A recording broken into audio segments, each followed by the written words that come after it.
Hola amigos, este video lo vamos a dedicar exclusivamente al balón 1 a 1. No va a ser un video de balones en general, vamos a ser bastante más específicos. Y lo que vamos a hacer es comparar las dos opciones, que son el balón de corriente y el balón de tensión. Siempre, como digo, 1 a 1. Y vamos a agradecer a nuestro amigo Manfred, XQ6FOD, por aportarnos, como siempre, a este video. Así que gracias, Manfred. Bueno, vamos a poner acá los dos diagramas de estos balones. El de la izquierda es el balón de corriente, que ustedes pueden ver ahí que es muy simple en el caso 1 a 1, porque simplemente la línea de transmisión se va a enrollar en este núcleo y de ese modo va a permitir que pasen las corrientes diferenciales, es decir, las corrientes iguales en amplitud pero opuestas en signo, y va en cambio a bloquear, si es que tiene la impedancia suficiente, va a bloquear las corrientes por fuera, es decir, las corrientes de modo común. Así que el 1 a 1 es muy simple de construir. En principio, el de la derecha es el balón de voltaje. Y ahí ustedes pueden ver que aquí en lugar de 2 bobinados, aparecen 3 bobinados, ¿cierto? Ahora, esto llama un poco a la confusión porque he visto que hay muchos balones 4 a 1 que son de tensión y que por el hecho de tener dos cables, muchos se confunden y piensan que es un balón de corriente. En el caso 4 a 1, que no vamos a ver en este video, lo vamos a dedicar a otro posteriormente. ¿Ya? Entonces yo diría que el balón peor identificado, lo que he revisado en internet, es el balón 4 a 1. Ya generalmente, como les digo, el de tensión se cree que es de corriente. Y es más, las versiones del 4 a 1 de corriente están generalmente, no siempre, pero he visto muchos diseños malos. ¿Por qué? Porque el balón 4 a 1 de corriente necesita dos núcleos, como vamos a ver un poquito más adelante. Bueno, vuelvo al punto. El balón de voltaje, como decía, tiene 3 bobinados y lo importante es que acá está el dipolo, estos dos puntos que están acá, dos polos, y pueden ver ustedes que la malla, que es esta, la malla, sale justo del medio de estos del centro de estos dos bobinados, ¿cierto? Y eso tiene implicancias importantes, como vamos a ver a continuación. Bueno, entonces, respecto de el choque balón, el de la izquierda, el balón 1 a 1 de corriente, yo les sugiero, si pueden ver este video, el 341, en que yo ilustro cómo se puede medir este balón para ver si ese balón de corriente realmente tiene la impedancia suficiente. ¿Okay? Eso con un nano VNA. Muy bien. Y bueno, acá a la izquierda puse dos diagramas de balones 1 a 1 de corriente, en un toroide y en una barra. Y a la derecha tengo dos balones de tensión, 1 a 1, que puede verse que tienen efectivamente 3 cables. Muy bien. Y efectivamente acá da la impresión en este que fuesen 2 cables, pero no, son 3 cables que van enrollados dando estas vueltas a través de este núcleo. Ok, bueno, el problema es que muy pocos son los balones que se indica claramente en ellos si son de corriente o son de tensión. Por ejemplo, la MFJ afortunadamente acá indica que estos balones son de corriente, efectivamente, ¿sí? Pero no es siempre así y vamos a ver ahora que es muy importante poder identificarlos. Bueno, vamos a entrar en materia Este es entonces el diagrama de un balón de tensión 1 a 1. Entonces es lo que llamamos un balón Rutherford de voltaje. Ustedes pueden ver entonces que es un autotransformador, acá está la malla, de 3 bobinados en serie. Y como les decía, la malla del coaxial queda en el punto medio de esta antena, de este dipolo. Y dada su construcción, la malla va a quedar en realidad no siempre o necesariamente a potencial cero, como quisiéramos, sino que va a quedar a potencial medio de estas dos patas, de estos dos brazos del dipolo. ¿Sí? Esto lo vamos a ilustrar con un ejemplo. Supongamos un dipolo asimétrico. Este ejemplo es por Manfred, ¿no? Lo tiene en su página. Un dipolo simétrico, alimentado en el centro, que tiene una impedancia de 50 ohms, y lo tenemos 50 ohms, y vamos a aplicar 100 watts de potencia. Y vamos a calcular aquí la tensión RMS, por simplicidad. Entonces, ¿cómo van las tensiones aquí? En transmisión vamos a tener una tensión entre los dos polos de la antena de 70.71 volts. Eso lo sacamos naturalmente con la ley de Ohm. Ahí puse las fórmulas. El polo izquierdo de la antena va a estar a más 35 volts respecto a tierra. Y el polo derecho va a estar a menos 35.35 volts. Y eso quiere decir que en realidad cada bobinado tiene una tensión sobre cada bobinado de 35.35 volts. Y por lo tanto la tensión entre los dos extremos, que sería desde este punto hasta este punto, vamos a tener 106 volts. O sea, los 35.35 multiplicado por 3. Y respecto a las corrientes, aquí vamos a ver que por el vivo del coaxial que está acá, entonces van a pasar 1.41 amperes, por la ley de Ohm nuevamente, van a pasar por esta bobina, la de la izquierda, la número 1, y se van a ir al polo izquierdo de la antena. Y por el lado derecho, entonces, de la antena vienen 1.41 amperes, que pasan por esta bobina, ¿cierto? La 3, pasan por aquí y bajan por la malla del coaxial. Ahora, como en este ejemplo, que es un dipolo simétrico, las corrientes 1 que pasan por 1, la bobina 1, y por la bobina 3 van a ser iguales, pero contrarias, opuestas, entonces se van a compensar y van a fluir hacia abajo. Van a fluir en sentido contrario sin ningún problema. Y bueno, en este caso, la bobina 2 no va a tener corriente en este ejemplo. Así de simple, tan simétrico. La tensión de la malla del coaxial va a ser 0 volts, efectivamente, porque en este punto vamos a tener, aquí en el centro, entre la 2 y la 3, vamos a tener 0 volts. Y que es la misma tensión de toda la malla, que está aterrada, ¿no? Aterrizada, en realidad, aterrizada. Entonces, de esa forma, se transforma entonces un dipolo que es balanceado se conecta a un coaxial que es desbalanceado, ¿cierto? Obligando a que la conexión se produzca en este punto donde la tensión es 0, en este ejemplo.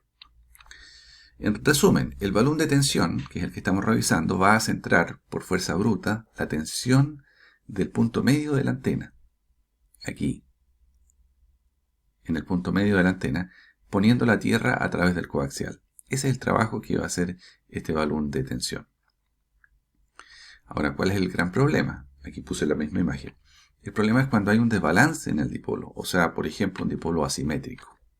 Entonces, ¿qué va a pasar? Que las corrientes de estos dos polos no van a ser iguales.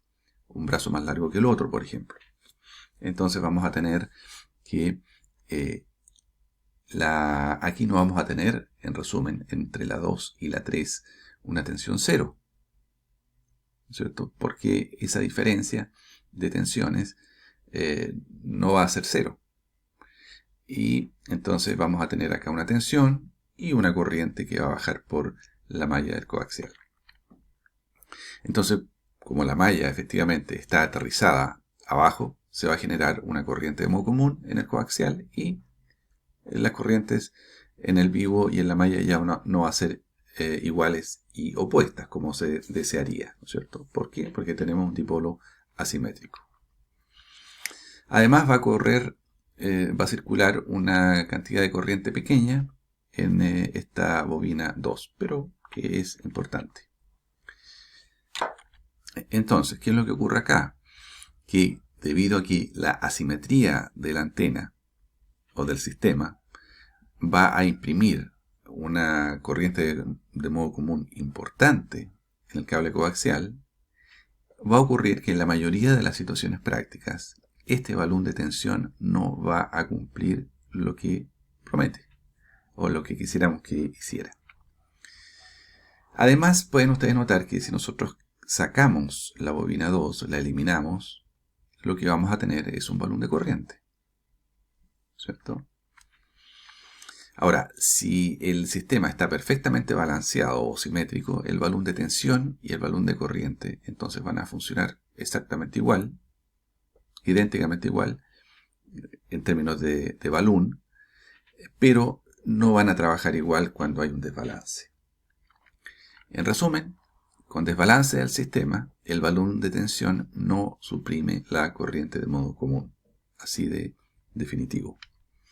En cambio, un balón de corriente sí va a suprimir por fuerza bruta la corriente de modo común en el cable coaxial, aun cuando los lados del dipolo sean asimétricos, aun cuando el sistema de antenas sea asimétrico. Así que una gran ventaja aquí para el balón de corriente por sobre el de tensión.